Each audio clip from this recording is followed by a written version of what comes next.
അപ്പോൾ എല്ലാവർക്കും welcome back. ഈ വീഡിയോയിൽ രണ്ട് കാര്യങ്ങളാണ് ഞാൻ പറയുന്നത്. ഒന്ന് വേദലക്ഷ്മിയുമായിട്ട് ബന്ധപ്പെട്ടൊരു കാര്യവും, അതുപോലെ ബിഗ് ബോസ് റിവ്യൂ ചെയ്യുന്ന രേവതി കഴിഞ്ഞ ദിവസം ഇട്ടൊരു വീഡിയോയുമായിട്ട് ബന്ധപ്പെട്ടൊരു കാര്യമാണ് ഞാൻ സംസാരിക്കുന്നത്. അപ്പോൾ ആദ്യം തന്നെ വേദലക്ഷ്മിയുമായിട്ട് ബന്ധപ്പെട്ട ഒരു കാര്യം ഓൾറെഡി ഞാൻ ഒരു വീഡിയോ ചെയ്തിട്ടുണ്ടായിരുന്നു. നമുക്ക് എല്ലാവർക്കും അറിയാം, ആദില നൂറയുമായിട്ട് ബന്ധപ്പെട്ട് അവർക്കെതിരെ പറഞ്ഞൊരു സ്റ്റേറ്റ്മെന്റ്, നിങ്ങളെ ഇവൾമാരെ വീട്ടിൽ പോലും കയറ്റാൻ കൊള്ളാത്തവന്മാരല്ലേ എന്നൊക്കെ പറഞ്ഞൊരു സ്റ്റേറ്റ്മെന്റ് പറഞ്ഞിട്ടുണ്ടായിരുന്നു. അപ്പം ആ ഒരു സ്റ്റേറ്റ്മെന്റ് അത് ശരിയായിട്ട് എനിക്കും തോന്നിയിട്ടില്ല. കാരണം അവരെ ഇഷ്ടത്തിനനുസരിച്ച് സന്തോഷത്തോടു കൂടി ജോലി ചെയ്ത് അവർ ജീവിക്കുന്നു. അപ്പം ഒരു ഷോയാണെന്ന് കരുതിയിട്ട് ഇതുപോലെ പബ്ലിക്കിൽ വന്ന് അപമാനിക്കുന്ന രീതിയിൽ സംസാരിക്കുന്നത് ശരിയല്ല. ഒരു കോണ്ടന്റിന് വേണ്ടിയിട്ട് എന്തും പറയാം എന്നുള്ളൊരു ധാരണ അത് ശരിയായിട്ട് എനിക്ക് തോന്നിയില്ല. ഞാനും അതിനെതിരെ ഓൾറെഡി ഒരു വീഡിയോ ചെയ്തിട്ടുണ്ടായിരുന്നു. അവർ പറഞ്ഞത് അത് മോശമായിട്ട് എനിക്കും തോന്നി, വേദലക്ഷ്മി പറഞ്ഞത്. അപ്പം അതുമായിട്ട് ബന്ധപ്പെട്ട് റിയാസ് സലീം ഒരു പോസ്റ്റ് ഇട്ടിട്ടുണ്ടായിരുന്നു വേദലക്ഷ്മിക്കെതിരെ. അപ്പോൾ ആ പോസ്റ്റിൽ വേദലക്ഷ്മിയുടെ മകനെ, 2-3 വയസ്സുള്ളൊരു മകനെ പറ്റിയിട്ടാണ് മോശമായിട്ട് റിയാസ് സലീം ഇട്ടിട്ടുള്ളായിരുന്നത്. സത്യം പറഞ്ഞു കഴിഞ്ഞാൽ അത് മോശം തന്നെയാണ്. എന്ന് വെച്ച് കഴിഞ്ഞാൽ നിങ്ങൾക്ക് ഇപ്പം ആ ഒരു വ്യക്തിയോട് എന്തെങ്കിലും വൈരാഗ്യം ഉണ്ടെങ്കിൽ, ദേഷ്യം ഉണ്ടെങ്കിൽ, അല്ലെ ആ വ്യക്തി പറയുന്നത് ഉൾക്കൊള്ളാൻ സാധിക്കുന്നില്ലെങ്കിൽ ആ വ്യക്തിക്കെതിരെ സംസാരിക്കുക. ആ വ്യക്തിയുടെ ഫാമിലിയിലേക്കോ അല്ലെങ്കിൽ അവരെ കുട്ടികളിലേക്കോ അങ്ങോട്ട് കയറി പോയി അറ്റാക്ക് ചെയ്യാതിരിക്കുക. പക്ഷെ റിയാസ് സലീം ആ പറഞ്ഞത് എനിക്ക് ഒട്ടും അതിനോട് യോജിപ്പില്ല. അത് വളരെ തെറ്റായിട്ടുള്ളൊരു കാര്യമാണ്. പറ്റുമെങ്കിൽ പുള്ളിക്കാരൻ അതേപോലെ തന്നെ പുള്ളിക്കാരൻ എങ്ങനെയാണോ അത് പ്രതികരിച്ചത് ആ രീതിയിൽ തന്നെ അതിന് ഒരു അപ്പോളജൈസ് ചെയ്തേ പറ്റൂ. കാരണം ഇതിപ്പോൾ വേദലക്ഷ്മിയോട് എന്തെങ്കിലും അഭിപ്രായ വ്യത്യാസങ്ങൾ, പുള്ളിക്കാരി പറഞ്ഞതിൽ എന്തെങ്കിലും അഭിപ്രായ വ്യത്യാസങ്ങൾ ഉണ്ടെങ്കിൽ പുള്ളിക്കാരി ആരോട് സംസാരിക്കുക, പുള്ളിക്കാരിക്കെതിരെ സംസാരിക്കുക. അത് കുട്ടികളിലേക്ക് പോകുന്നത് ശരിയല്ല. അത് വളരെ മോശമായിട്ടുള്ളൊരു പരിപാടിയായിട്ടാണെന്ന്, മോശമല്ല, സത്യം പറഞ്ഞാൽ നാറിയ പരിപാടിയാണെന്ന് വേണമെങ്കിൽ പറയാം. ഇപ്പം റിയാസ് സലീമൊക്കെ ബിഗ് ബോസിനകത്ത് കാണിച്ചു കൂട്ടിയ എന്താണെന്നൊക്കെ നമുക്കറിയാം. പുള്ളിക്കാരൻ അവിടെ എന്താണ് ചെയ്തത്, റോബിനുമായിട്ടുള്ള പ്രശ്നങ്ങളൊക്കെ നമ്മൾ കണ്ടതാണ്. ഒന്ന് റോബിനെ പ്രൊവോക്ക് ചെയ്യുന്നു, കൂടാണെന്ന് പ്രൊവോക്ക് ചെയ്യുന്നു, അറ്റാക്ക് ചെയ്യാൻ പോകുന്ന സമയത്ത് റോബിൻ പിടിച്ച് തള്ളുന്നു. അതൊരു ഫിസിക്കൽ അസാൾട്ടായിട്ട് എങ്ങനെയെങ്കിലും പുറത്താക്കണം എന്നുള്ള രീതിയിലൊക്കെ കളിച്ചൊരു കളിയൊക്കെ നമ്മൾ കണ്ടതാണ്. ഇപ്പം ഈ പറയുന്ന ആരും അത്ര പുണ്യാളവന്മാരോ അല്ലെങ്കിൽ പുണ്യാളത്തികളോ ആരും അല്ല, മനസ്സിലായോ? അതുപോലെ പിന്നെ വേറൊരു കാര്യം എന്ന് വെച്ചാൽ, ഈ റിയാസ് സലീമിന്റെ വായിന്ന് വരുന്ന എപ്പം നോക്കിയാലും മോശമായിട്ടുള്ള 1-2 വേർഡ്സുകളാണ് വരുന്നത്. അതൊന്നും എനിക്ക് ഇഷ്ടപ്പെടുന്നില്ല.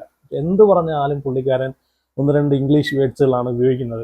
അപ്പം ഈ ഒരു കാര്യത്തിൽ എനിക്ക് ഈ റിയാസ് സലീമിന്റെ ഈ സ്റ്റോറി ഉണ്ടല്ലോ, അതിനോട് എനിക്ക് ഒട്ടും യോജിക്കാൻ പറ്റത്തില്ല. വേദലക്ഷ്മിയോട് എന്തെങ്കിലും ഈ റിയാസ് സലീമിന് എന്തെങ്കിലും എതിർപ്പോ അതുപോലെ അഭിപ്രായ വ്യത്യാസം ഉണ്ടെങ്കിൽ വേദലക്ഷ്മിയോട് പറയുക. അല്ലാതെ വീട്ടിലിരിക്കുന്ന ആൾക്കാരെ, അതുപോലെ മക്കളെയും പിള്ളേരെയും ഒന്നും അറിയാത്ത പിള്ളേരെയും പറ്റിയിട്ട് അതിലോട്ട് എടുത്തിടാതിരിക്കുക കേട്ടോ. അപ്പം ഇതുമായിട്ട് ബന്ധപ്പെട്ട അഭിഷേക് ഒരു വീഡിയോ ഇട്ടിട്ടുണ്ടായിരുന്നു. അപ്പം ഈ വേദലക്ഷ്മി അഭിഷേകും ഫ്രണ്ട്സ് ആണെന്ന് തോന്നുന്നു, അങ്ങനെയൊക്കെയാണ് പറയുന്നത്. അപ്പം ഇതിനെതിരെ അഭിഷേക് ഒരു വീഡിയോ ഇട്ടിട്ടുണ്ടായിരുന്നു റിയാസ് സലീമിന്റെ പോസ്റ്റിനെ പറ്റിയിട്ട്. അഭിഷേക് ഇതാണ് പറഞ്ഞത്, വേദലക്ഷ്മിയോട് എന്തെങ്കിലും ദേഷ്യം ഉണ്ടെങ്കിൽ അവരോട് തീർക്കുക. വീട്ടിലൊഴിക്കുന്ന 2 വയസ്സുള്ള പിള്ളേർക്കെതിരെ അവരെ പറ്റിയിട്ട് മോശമായിട്ട് സംസാരിക്കാതിരിക്കുക എന്നാണ് അഭിഷേകും പറഞ്ഞിട്ടുള്ളത്. എന്നിട്ട് അഭിഷേക് പറഞ്ഞിട്ടുള്ള ആ ഒരു വീഡിയോ ഞാൻ ഇവിടെ കാണിക്കാം. അപ്പോൾ എനിക്കറിയാൻ മേലാത്ത ഈ റിയാസ് സലീമിന് നാണം ഉണ്ടോ എന്നുള്ളത്. അവനൊരു കൊച്ചിനെ കുറിച്ച് പറഞ്ഞിരിക്കുന്നത്, അവന് ദേഷ്യം ലക്ഷ്മിയോട് ഉണ്ടെങ്കിൽ ലക്ഷ്മിയോട് തീർക്കണം. അല്ലാതെ വീട്ടിൽ ഇരിക്കുന്ന കൊച്ചു പിള്ളേരോട് 3 വയസ്സുള്ള കൊച്ചിനെ അവൻ പറഞ്ഞിരിക്കുന്നത്, എടാ നിനക്കൊക്കെ നാണം ഉണ്ടോ എന്ന് എനിക്കറിയാൻ മേലാത്ത. അവൻ കഴിഞ്ഞ ദിവസം മറ്റേ ആര്യയുടെ പറയുന്നത് കേട്ടു. ഞാൻ ബെഡായി ബംഗ്ലാവ് ആര്യയുടെ ഷോപ്പിൽ ഞാൻ ഉദ്ഘാടനത്തിന് പോയതിന് ആര്യ ബിച്ച് എന്നൊക്കെ പറഞ്ഞ് എന്തൊക്കെയോ കുറേ ഡയലോഗ് അടിച്ചിട്ടുണ്ടായിരുന്നു. അല്ലേ, ഞാൻ ഈ ബിഗ് ബോസിൽ കയറിയപ്പോൾ പറഞ്ഞൊരു സാധനമുണ്ട്, കുടുംബത്തിലെ സ്ത്രീകളെയും കുട്ടികളെയും ടാർഗറ്റ് ചെയ്യുന്നവർക്ക് ഞാൻ എതിരാണ്. അത് ഈ റിയാസ് സലീമിനെ പോലുള്ളവന്മാരാണ്. അതിനെ ന്യായീകരിച്ചുകൊണ്ട് കുറേ എണ്ണം വരുമെന്ന് എനിക്കറിയാം. പക്ഷേ നിങ്ങൾ എപ്പോഴും ഓർക്കണം, നിങ്ങൾക്ക് ശത്രു ഇപ്പോൾ ലക്ഷ്മിയാണെങ്കിൽ ലക്ഷ്മിയുടെ അടുത്ത് തീർക്കുക. അല്ലാതെ ആ 3 വയസ്സുള്ള കൊച്ചിൻ്റെ അടുത്തല്ല ഈ പരിപാടിയൊക്കെ ചെയ്യേണ്ടത് കേട്ടോ. ഇവനെ പോലുള്ളവന്മാർ ഇപ്പം ഞാൻ കണ്ടു കുറേ പുരോഗമന ചിന്താഗതിക്കാർ വന്നിട്ട് ലക്ഷ്മിക്കെതിരെ പറഞ്ഞു, ഓക്കെ അവൾ പറഞ്ഞത് തെറ്റാണെങ്കിൽ ആ തെറ്റ് ലാലേട്ടൻ ചീത്തയും വിളിക്കും, നിങ്ങൾ സൈബർ ആക്രമണം നടത്തുന്നുണ്ട്, അതും നടന്നോട്ടെ. പക്ഷേ അത് ഈ കുട്ടീനെ എന്ത് ചെയ്തു, ഈ കുട്ടീനെ വെച്ച് പല സാധനങ്ങൾ വന്നു. എസ്പെഷ്യലി റിയാസ് സലീമിനെ പോലുള്ള ഒരു പബ്ലിക്കായിട്ട് വന്നിട്ടുണ്ട്. ഈ പുരോഗമന ചിന്താഗതിക്കാർ കുറേ വീഡിയോ ഇട്ടല്ലോ, ഇവർ ഈ റിയാസ് സലീമിനെതിരെ എന്ത് വീഡിയോ ഇടുമെന്ന് എനിക്കൊന്ന് കാണണം. അത് കുറേ പേരെ ഞാൻ ലിസ്റ്റ് ചെയ്ത് വെച്ചിട്ടുണ്ട്. എന്തായാലും ഒരാഴ്ച കൂടെ ഞാൻ നോക്കുന്നുണ്ട്. എന്തായാലും ഇത് കഴിഞ്ഞിട്ട് ഇവരെന്ത് ചെയ്യുന്നു കണ്ടിട്ട്. ഓക്കെ, അഭിഷേക് പറഞ്ഞതിന് ഒന്നിനോട് ഞാൻ യോജിക്കുന്നത്, കുട്ടിയെ വെച്ചിട്ട് പറഞ്ഞത് ശരിയായിട്ടില്ല. അത് വളരെ മോശമായിട്ടുള്ളൊരു കാര്യമാണ്. പിന്നെ അഭിഷേക് ഒരു കാര്യം പറയുന്നുണ്ട്, ഈ പുരോഗമന ചിന്താഗതിക്കാര് ഈ വേദലക്ഷ്മി പറഞ്ഞതിനോട് ഇപ്പം ആദില നൂറയുമായിട്ടുള്ളൊരു പ്രശ്നമുണ്ടല്ലോ, അതിനെതിരെ ഈ പുരോഗമന ചിന്താഗതിക്കാർ ഒരുപാട് വീഡിയോ ഇട്ടിട്ടുണ്ടായിരുന്നു. അപ്പം സംസാരിച്ചിട്ടുണ്ടെന്നാണ് പറയുന്നത്. അപ്പോൾ ഈ ഒരു റിയാസ് സലീം ഇട്ടൊരു പോസ്റ്റിനെ പറ്റിയിട്ട് പുരോഗമന ചിന്താധികാരി എന്ത് വീഡിയോ ഇടും എന്ന് നോക്കണം. അത് നോക്കിയിട്ട് വേണം. കുറേ ആൾക്കാർ ലിസ്റ്റ് ചെയ്ത് വെച്ചിട്ടുണ്ടെന്നൊക്കെ പറഞ്ഞിട്ടുണ്ട്. അതുപോലെ ഒരാഴ്ച ഞാൻ നോക്കും, അത് കഴിഞ്ഞിട്ട് ആ ലിസ്റ്റൊക്കെ വെളിവിടുമെന്നാണ്. ആർക്ക് വീഡിയോ ചെയ്യാത്ത ഈ റിയാസ് സലീമിനെതിരെ വീഡിയോ ചെയ്യാത്ത ആൾക്കാർക്കെതിരെ ഞാൻ സംസാരിക്കുമെന്നാണ് അഭിഷേക് പറഞ്ഞിരിക്കുന്നത്. അപ്പോൾ എനിക്കൊരു കാര്യം അഭിഷേകിനോട് പറയാനുള്ളത്, ആ വീട്ടിൽ ബിഗ് ബോസ് വീട്ടിൽ പല ആൾക്കാരും, ആര്യനായിക്കോട്ടെ, ജിസേലായിക്കോട്ടെ, മറ്റുള്ള കണ്ടസ്റ്റൻസ് ആയിക്കോട്ടെ, ആ വീട്ടിലുള്ള ഇവർ പല രീതിയിൽ പല തരത്തിൽ സംസാരിച്ചിട്ടുണ്ട്. ഒരു എക്സാമ്പിൾ എടുത്ത് നോക്കുകയാണെങ്കിൽ, ഒരു ഉദാഹരണം ഞാൻ പറയുകയാണെങ്കിൽ, അനുമോളെ എന്തൊക്കെ പറഞ്ഞിട്ടുണ്ട്, വീട്ടിലുള്ള അച്ഛനെയും അമ്മയും ചേർത്ത് എന്തൊക്കെ പറഞ്ഞിട്ടുണ്ട്, എന്തൊക്കെ വിളിച്ചിട്ടുണ്ട്. അപ്പൊ അതൊന്നും ഈ അഭിഷേക് കണ്ടിട്ടില്ലേ? അല്ല, അതൊന്നും അഭിഷേക് കണ്ടിട്ടില്ല. വേദലക്ഷ്മിയുടെ കാര്യം വന്നപ്പോൾ മാത്രമേ ഈ അഭിഷേക് കണ്ടിട്ടുള്ളൂ. അപ്പം ഈ മറ്റുള്ള കണ്ടസ്റ്റൻസിന് അവിടെ വീട്ടിലിരിക്കുന്ന ആൾക്കാരെയും അവരെ മക്കളെയും അവരെ അച്ഛനെയും അമ്മയൊക്കെ വിളിക്കുന്ന ഒന്നും ഈ അഭിഷേക് കണ്ടിട്ടില്ല. അപ്പൊ അവിടെ ഈ പുരോഗമന ചിന്താഗതിക്കാരെ അവിടെ സംസാരിച്ചിട്ടുണ്ട് കേട്ടോ. ഈ വിഷയത്തിൽ മാത്രമല്ല, അവിടെയും ആൾക്കാർ സംസാരിച്ചിട്ടുണ്ട്. അപ്പം ആദ്യം അഭിഷേക് എന്താ ചെയ്യേണ്ടതെന്ന് വെച്ച് കഴിഞ്ഞാൽ അവിടെ പോയി പ്രതികരിക്കും. അപ്പം അങ്ങനെ കുറെ സംഭവങ്ങളൊക്കെ നടന്നിട്ടുണ്ടല്ലോ, ആദ്യം ആ വിഷയങ്ങൾ പ്രതികരിച്ച് വാ, എന്നിട്ട് ഈ വിഷയത്തിലോട്ട് പ്രതികരിക്കുക. അങ്ങനെയാണ് വേണ്ടുന്നത്. അല്ലാതെ സ്വന്തം കാര്യം വരുമ്പോഴത്തേക്ക് മാത്രം അവരെന്താ പ്രതികരിക്കാന്, ഇവരെന്താ പ്രതികരിക്കാന് എന്ന് പറഞ്ഞുകൊണ്ട് വരുന്നതിൽ ഒരു കാര്യമില്ല, ഒരു അർത്ഥവുമില്ല കേട്ടോ. ഞാനുള്ള കാര്യം ഞാൻ പറയാം. ഞാൻ അവിടെ കാണുന്ന എല്ലാ കാര്യങ്ങളും ഞാൻ പ്രതികരിക്കുന്നുണ്ട്. തെറ്റാണെങ്കിൽ തെറ്റാന്ന് തന്നെ ഞാൻ പ്രതികരിക്കുന്നുണ്ട്. പിന്നെ വേറൊരു കാര്യം എന്ന് വെച്ച് കഴിഞ്ഞാൽ, ഇപ്പം ഈ വേദലക്ഷ്മി എന്ന് പറയുന്ന അവര് കഴിഞ്ഞ ദിവസം നമ്മൾ കണ്ടയാണ് ഒനീലുമായിട്ടുള്ള പ്രശ്നം.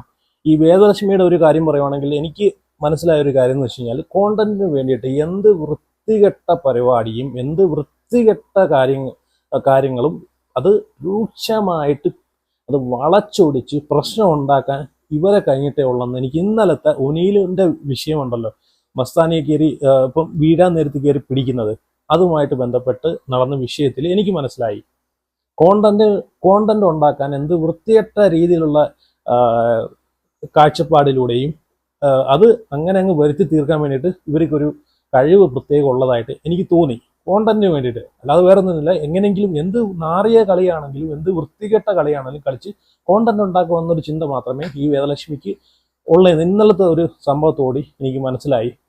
അവിടെ ഒനീല് വ്യക്തമായിട്ട് ആ വീഡിയോയിൽ നമുക്ക് കണ്ടാൽ മനസ്സിലാവും, ഒനീല് വീഴാൻ നേരത്താണ് കയറി പിടിക്കുന്നത്, മനഃപൂർവ്വം പിടിക്കുന്നതല്ല.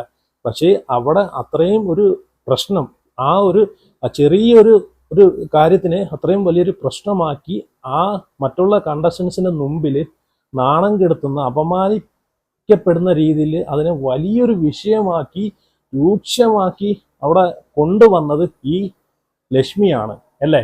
ഇത് ആ ഒരു ഒനീലിനെ സംബന്ധിച്ച് ഇത് പുറത്തോട്ട് പോയി കഴിഞ്ഞാൽ എത്രമാത്രം അയാൾ അപമാനിക്കപ്പെടും, ഈ ഒരു തെറ്റിദ്ധാരണ കൊണ്ടിട്ട് എത്രമാത്രം അപമാനിക്കപ്പെടുമെന്ന് നല്ല ബോധത്തോടു കൂടിയാണ് ഇവരങ്ങനെ ചെയ്തത്. മനസ്സിലായി. അപ്പം ഒരു കോണ്ടന്റിന് വേണ്ടിയിട്ട് എന്ത് നാറിയ പരിപാടി കാണിക്കുക എന്നുള്ളൊരു മൈൻഡ് കൊണ്ട് കിടക്കുന്ന ഒരു വ്യക്തിയായിട്ടാണ് എനിക്ക് തോന്നിയിട്ടുള്ളത്. ഇന്നലത്തെ ഒരു സംഭവം കൊണ്ട് എനിക്കത് ക്ലിയർ ആയി കേട്ടോ. അപ്പം എന്തായാലും ഈ ഒരു വിഷയത്തെ പറ്റിയിട്ട് എനിക്ക് ഇത്രേ പറയാനുള്ളൂ. ഈ വിഷയത്തെ പറ്റിയിട്ട് നിങ്ങൾക്ക് നിങ്ങളുടെ അഭിപ്രായം എന്താണെന്ന് വെച്ച് കഴിഞ്ഞാൽ കമൻറ്റ് ചെയ്യാം. കാരണം നമ്മളെയൊന്നും വീഡിയോ കാണാതെ തന്നെ നിങ്ങൾക്ക് അവിടെ ലൈവിൽ നടക്കുന്ന കാര്യങ്ങളൊക്കെ, എപ്പിസോഡിൽ കാണിക്കുന്ന കാര്യങ്ങളൊക്കെ നിങ്ങൾക്ക് വിലയിരുത്താനേ ഉള്ളൂ. പിന്നെ എപ്പിസോഡ് ലൈവ് കണ്ടു കഴിഞ്ഞാൽ, ലൈവ് കാണുമ്പോൾ കുറച്ചുകൂടെ നമുക്കത് ക്ലാരിറ്റി ഉണ്ടാവും. എപ്പിസോഡ് കാണുമ്പോഴത്തേക്ക് ക്ലാരിറ്റി ഉണ്ടാവത്തില്ല. കാരണം അനുമോളെ കാര്യം നോക്കുകയാണെങ്കിൽ ഇപ്പം എപ്പിസോഡിനകത്ത് അനുമോൾ എന്ന് പറഞ്ഞത് അനുമോളെ ഒരു കോണ്ടന്റും ഒരു സംഭവം ഇപ്പം കാണിക്കുന്നില്ല. അനുമോളെ എനിക്ക് തോന്നുന്നു അനുമോളെ കുറച്ച് കാര്യങ്ങളൊക്കെ കട്ട് ചെയ്ത് വിടുന്നതായിട്ടാണ് എനിക്ക് ഫീൽ ചെയ്യുന്നത് കേട്ടോ. അപ്പം നിങ്ങൾക്ക് ആർക്കെങ്കിലും അങ്ങനെ തോന്നിയിട്ടുണ്ടെങ്കിൽ ഉറപ്പായിട്ട് കമൻറ്റ് ചെയ്യുക. അനുമോളെ ഇപ്പോൾ സത്യം പറഞ്ഞാൽ ബിഗ് ബോസ് ഓടിക്കൊണ്ടിരിക്കുന്ന തന്നെ അനുമോൾ എന്ന് വേണമെങ്കിൽ മനസ്സിലാക്കുക. ഇപ്പം അനുമോളെ അവിടെ സ്ക്രീൻ സ്പേസ് കുറഞ്ഞതിൽ പിന്നെ അവിടെ ഒരു കോണ്ടന്റ് ഇപ്പം ബിഗ് ബോസിൻ വീട്ടിൻ്റെ അകത്ത് ഒരു കോണ്ടന്റും കാണിക്കുന്നുമില്ല, നമ്മൾ കാണുന്നുമില്ല അവിടെ നടക്കുന്നത്. പിന്നെ ബിഗ് ബോസ് രേവതിയുമായിട്ട് ബന്ധപ്പെട്ട് രേവതിയുമായിട്ട് ബന്ധപ്പെട്ട് ഓൾറെഡി ഞാൻ ഒരു വീഡിയോ ചെയ്തിട്ടുണ്ടായിരുന്നു. ആ വീഡിയോയിൽ ഞാൻ പറഞ്ഞിട്ടുണ്ടായിരുന്നു, ഒരു റിവ്യൂവർ എന്ന് കഴിഞ്ഞാൽ മൊത്തത്തിൽ അതിനകത്തൊരു വേർതിരിവും കാണിക്കരുത്. റിവ്യൂവറെ കൊണ്ട് ഉദ്ദേശിക്കുന്ന അതാണ്. നമ്മളിപ്പം പക്ക പ്യൂർ റിവ്യൂവർ ഒന്നുമല്ല. അവിടെ നടക്കുന്ന കാര്യങ്ങൾ, അഭിപ്രായങ്ങൾ നമ്മൾ പറയുവാണ്. അവിടെ ആരാണോ ഗെയിം കളിക്കുന്നത് അവരെ സപ്പോർട്ട് ചെയ്ത് സംസാരിക്കും. ആരാണോ മോശത്തരം കാണിക്കുന്നത് അവർക്കെതിരെ സംസാരിക്കും. അതാണ് നമ്മൾ ചെയ്യുന്നത്. പക്ഷേ ഒരു റിവ്യൂവർ എന്ന് വെച്ച് കഴിഞ്ഞാൽ വേർതിരിവില്ലാതെ അവിടെ നടക്കുന്ന കാര്യങ്ങൾ വേർതിരിവില്ലാതെ നല്ല വ്യക്തതയും നല്ല വിവേകത്തോടെയും സംസാരിക്കുന്നവരെയാണ് റിവ്യൂവർ എന്ന് പറയേണ്ടത്. എപ്പിസോഡ് മൊത്തം വിലയിരുത്തി ആ എപ്പിസോഡോ അല്ലെങ്കിൽ ലൈവിൽ നടക്കുന്ന കാര്യങ്ങൾ അത് അതിൻ്റെതായിട്ടുള്ള രീതിയിൽ പറയുക. രേവതി ഇട്ട ആ ഒരു വീഡിയോയിൽ കൊടുത്തേക്കുന്ന ക്യാപ്ഷൻ എന്ന് വെച്ച് കഴിഞ്ഞാൽ ജയിലിൽ പോകാനുള്ള അനുമോളുടെ കളി അക്ബർ പൊളിച്ചടിക്കുക എന്ന് പറഞ്ഞിട്ടാണ് ഇട്ടേക്കുന്നത്. അവിടെ എന്ത് പൊളിച്ചടിക്കി ആരെ പൊളിച്ചടിക്കുന്നല്ല നമുക്ക് ലൈവ് കണ്ട നമുക്ക് വ്യക്തമായിട്ട് നമുക്ക് മനസ്സിലാക്കാവുന്നതാണ്. ഈ രേവതി സത്യം പറഞ്ഞു കഴിഞ്ഞാൽ എപ്പിസോഡോ ലൈവോ കണ്ടിട്ടാണോ ഈ പറയുന്ന ഈ റിവ്യൂ ചെയ്യുന്നതെന്ന് എനിക്കറിയത്തില്ല. ഇവർ എവിടെ നോക്കിയിട്ടാണ് ഇത് കണ്ട് റിവ്യൂ ചെയ്യുന്നത് എനിക്കറിയത്തില്ല. ചുമ്മാ ഇവരെ കയ്യിൽ നിന്നൊക്കെ കുറേ സാധനങ്ങൾ അങ്ങോട്ട് അടിച്ചങ്ങോട്ട് ഇട്ട് കയറ്റുന്നുണ്ട്. വേണ്ടാത്തതും വേണ്ടുന്നതും ആയിട്ടുള്ള കാര്യങ്ങൾ അവിടെ ഇവിടെയും കിടക്കുന്ന കുറേ കാര്യങ്ങളൊക്കെ വലിച്ചു കയറ്റിയിട്ടിട്ടാണ് സംസാരിക്കുന്നത്. അങ്ങനെയാണ് റിവ്യൂ പറയുന്നത്. അത് ഏറ്റവും വലിയ തെറ്റിദ്ധാരണയാണ്. കണ്ടുകൊണ്ടിരിക്കുന്ന ആൾക്കാരിൽ തെറ്റിദ്ധാരണ ഉണ്ടാക്കും. ഈ ലൈവും എപ്പിസോഡും കാണാത്ത ഒരുപാട് ആൾക്കാരുണ്ട്. ഈ റിവ്യൂ മാത്രം റിവ്യൂ എന്ന് ഉദ്ദേശിക്കുന്നത് അവരെന്താണ് റിവ്യൂ കാണുന്നത്? അവിടെ നടക്കുന്ന പക്കയായിട്ടുള്ള കാര്യങ്ങളാണ് റിവ്യൂ പറയുന്നതെന്ന് വിചാരിച്ചാണ് അവർ റിവ്യൂ കാണുന്നത്. അപ്പൊ അത് കണ്ടിട്ട് തെറ്റിദ്ധരിക്കുന്ന ഒരുപാട് ആൾക്കാരുണ്ട്. ഇന്നലത്തെ ലൈവ് കണ്ട ആൾക്കാർക്ക് മനസ്സിലാവും അവിടെ ആരെയാണ് പൊളിച്ചടിക്കുക എന്ന്. ലൈവ് കണ്ട ആൾക്കാർക്ക് മനസ്സിലാവും അവിടെ അക്ബറിനെ ഡബിൾ സ്റ്റാൻഡ് എന്ന അക്ബറിനെ ഫേവറിസം കാണിച്ച് നടക്കുന്ന അക്ബറിനെയാണ് അനുമോള് പൊളിച്ചടുക്കി ജനങ്ങളെ മുമ്പിൽ കാണിച്ചത്. മനസ്സിലായോ? എന്തുകൊണ്ട് ഈ അക്ബർ ജിസേലിന്റെ വിഷയത്തിൽ അക്ബർ പ്രതികരിച്ചില്ല? മറ്റ് പല വിഷയങ്ങളിലും ഈ അക്ബർ പ്രതികരിച്ചില്ല. അനുമോൾ ഒരു ക്യാരക്ടർ എടുത്ത് നിന്നെന്നും പറഞ്ഞിട്ട് അവിടെ എന്തോ ഒരു ഭൂകമ്പാടെ ഉണ്ടാക്കിയത്. അപ്പം ഡബിൾ സ്റ്റാൻഡ്, ആ ഡബിൾ സ്റ്റാൻഡാണ് അനുമോൾ ഇന്നലെ പൊളിച്ചടുക്കി കയ്യിൽ തന്നത്, കാണിച്ചു കൊടുത്തത് ജനങ്ങൾക്ക്. അല്ലാതെ അക്ബർ അല്ല അനുമോളെ പൊളിച്ചടിക്കിയത്. ഇവിടെ ഞാൻ ഈ സീസൺ തുടങ്ങിയത് മുതൽ ഞാൻ ശ്രദ്ധിച്ചിട്ടുള്ള ഒരു കാര്യം എന്ന് വെച്ച് കഴിഞ്ഞാൽ ഈ രേവതി തുടക്കം മുതൽ അക്ബറിന് ഒരു കപ്പ് എന്നുള്ള രീതിയിലാണ് വീഡിയോ ഇടുന്നത്. അക്ബറിന് ഒരു കപ്പ് ഉണ്ടെങ്കിൽ അതങ്ങ് എടുത്തങ്ങ് കയ്യിൽ കൊടുത്തോ. ഇപ്പൊ വെളുപ്പിച്ച് വീഡിയോ ഇടേണ്ട കാര്യമില്ല. തുടക്കം മുതൽ ശ്രദ്ധിച്ചാൽ മതി. അനീഷ്, ഷാനവാസ്, അനുമോള് ഇവരെല്ലാം അങ്ങോട്ട് ഡീഗ്രേഡ് ചെയ്തിട്ട് അക്ബറിനെ അങ്ങോട്ട് പൊക്കി അങ്ങോട്ട് മേലെ വെക്കുക. അക്ബർ അവിടെ എന്ത് കോണ്ടന്റ് കൊടുത്തിട്ടാ അക്ബറിനെ പൊക്കി മേലെ വെക്കുന്നതെന്ന് ചോദിച്ചു കഴിഞ്ഞാൽ എനിക്കറിയത്തില്ല. അപ്പൊ അതിന് നല്ലത് അക്ബറിന് ഒരു കപ്പ് അവിടെ നിന്ന് അങ്ങോട്ട് മേടിച്ച് ബിഗ് ബോസിന്റെ അടുത്ത് പറഞ്ഞാൽ മതി. അവിടെ നിന്ന് ഒരു കപ്പ് മേടിച്ച് അക്ബറിന്റെ കയ്യിൽ അങ്ങോട്ട് കൊടുക്കുക. മറ്റുള്ള കണ്ടസ്റ്റൻസിന് ഇങ്ങനെ ഡീഗ്രേഡ് ചെയ്യേണ്ട കാര്യമില്ല. ഞാൻ അതാ പറഞ്ഞൊരു പക്ക റിവ്യൂവർ ആണെങ്കിൽ അത് ഫേവറിസം കാണിക്കാതെ റിവ്യൂ ചെയ്യടേ, അതാണ് വേണ്ടുന്നത്. അല്ലെങ്കിൽ ഞങ്ങളെ പോലുള്ള വീഡിയോ ചെയ്യുന്ന നമ്മളെ പോലെയുള്ള വീഡിയോകൾ ചെയ്യും. അവിടെ നടക്കുന്ന സംഭവങ്ങളും കാര്യങ്ങളൊക്കെ എടുത്തിട്ട് അങ്ങനെ ചെയ്യും. ഒരു റിയാക്ഷൻ വീഡിയോ ആയിട്ടും അല്ലാതെ അങ്ങനെയൊക്കെ ആയിട്ട് ചെയ്യും. അതാ വേണ്ടുന്നത്. പിന്നെ റിവ്യൂവർ എന്ന് പറഞ്ഞ് ബിഗ് ബോസ് റിവ്യൂ ചെയ്യുന്ന ആള് ഫുള്ള് പക്ക റിവ്യൂ ചെയ്യുന്നത് എന്താണ് ഉദ്ദേശിക്കുന്നത്? ഫേവറിസം ഫുൾ പക്ക റിവ്യൂ ആണെങ്കിൽ ഫേവറിസം കാണിക്കാതെ റിവ്യൂ ചെയ്യും. അതാണ് വേണ്ടുന്നത്. ആദ്യമൊക്കെ രേവതിയുടെ വീഡിയോയും ഇതൊക്കെ നല്ല ക്വാളിറ്റി ഉള്ള റിവ്യൂസും കാര്യങ്ങളായിരുന്നു. പിന്നെ എവിടും തൊട്ടോ എനിക്ക് തോന്നുന്നു 4-ാമത്തെ 5-ാമത്തെ സീസൺ തൊട്ടൊക്കെ അതൊക്കെ അങ്ങോട്ട് പോയി. എങ്ങോട്ടോ പോയി. എനിക്ക് തോന്നുന്നു ഇനി വല്ല VR ടീമുകൾ വല്ലതും കുറച്ച് പൈസ ഏൽപ്പിച്ചിട്ട് ആണോ എന്ന് അറിയത്തില്ല. പിന്നെ എല്ലാം അങ്ങോട്ടും ഇങ്ങോട്ടും തകിടം ചാടിക്കളിക്കുന്ന രീതിയിലേക്കാണ് ഈ രേവതിയുടെ റിവ്യൂ പോകുന്നത്. മനസ്സിലായോ?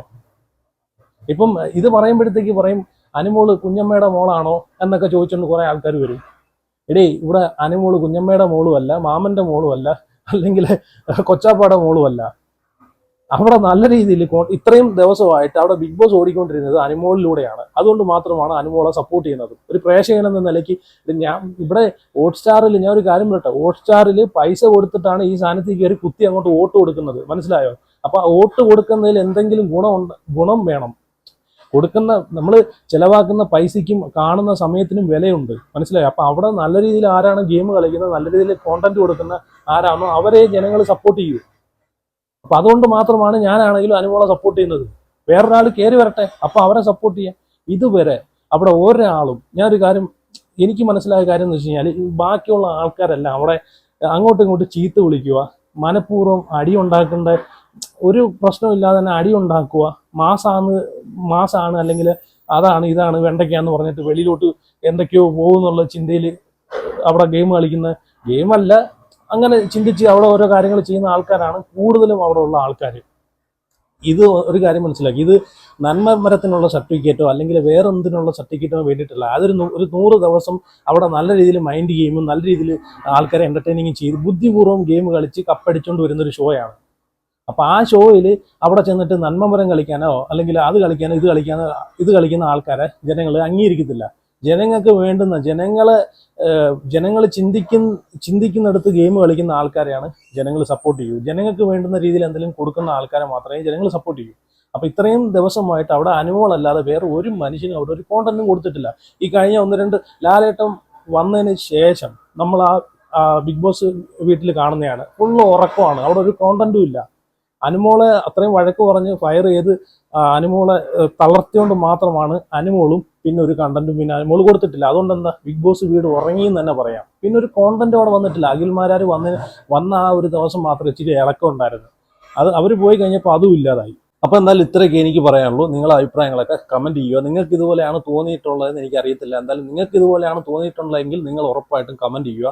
ഈ ഒരു രേവതിയുടെ കാര്യത്തിൽ ഇന്ന് കഴിഞ്ഞ വീഡിയോയിൽ എനിക്ക് അങ്ങനെയാണ് തോന്നിയത്. കാരണം രേവതി അവിടെ അക്ബർ അനുമോളെ എക്സ്പോസ് ചെയ്തു, അനുമോളെ എന്താ കണ്ടൊക്കെ പൊളിച്ചടിക്കുമെന്ന് പറഞ്ഞിട്ടാണ് വീഡിയോ ചെയ്തിട്ടുള്ളത്. അതുകൊണ്ട് മാത്രമാണ് ഞാൻ രേവതിയുടെ കാര്യം പറഞ്ഞത്. കാരണം എനിക്ക് ഇന്നത്തെ ലൈവ് കണ്ടപ്പോഴത്തേക്ക് എനിക്ക് അങ്ങനെയല്ല തോന്നിയത്. സത്യം പറഞ്ഞ ആ ഒരു വിഷയം കണ്ടപ്പോഴത്തേക്ക് എനിക്ക് അങ്ങനെയല്ല തോന്നിയത്. ഈ നിങ്ങൾക്ക് കണ്ടുകൊണ്ടിരിക്കുന്ന നിങ്ങൾക്ക് എങ്ങനെ തോന്നിയെന്ന് എനിക്കറിയത്തില്ല. എന്തായാലും നിങ്ങളുടെ അഭിപ്രായം കൂടെ ഒന്ന് കമന്റ് ചെയ്യണം. ഇനി എൻ്റെ കണ്ണിൻ്റെ കുഴപ്പമൊന്നും എനിക്കറിയത്തില്ല. അപ്പോൾ എന്തായാലും വീഡിയോ ലൈക്ക് ചെയ്യുകയോ ഷെയർ ചെയ്യുകയോ ചാനലും കൂടെ സബ്സ്ക്രൈബ് ചെയ്യുക. അപ്പം see you.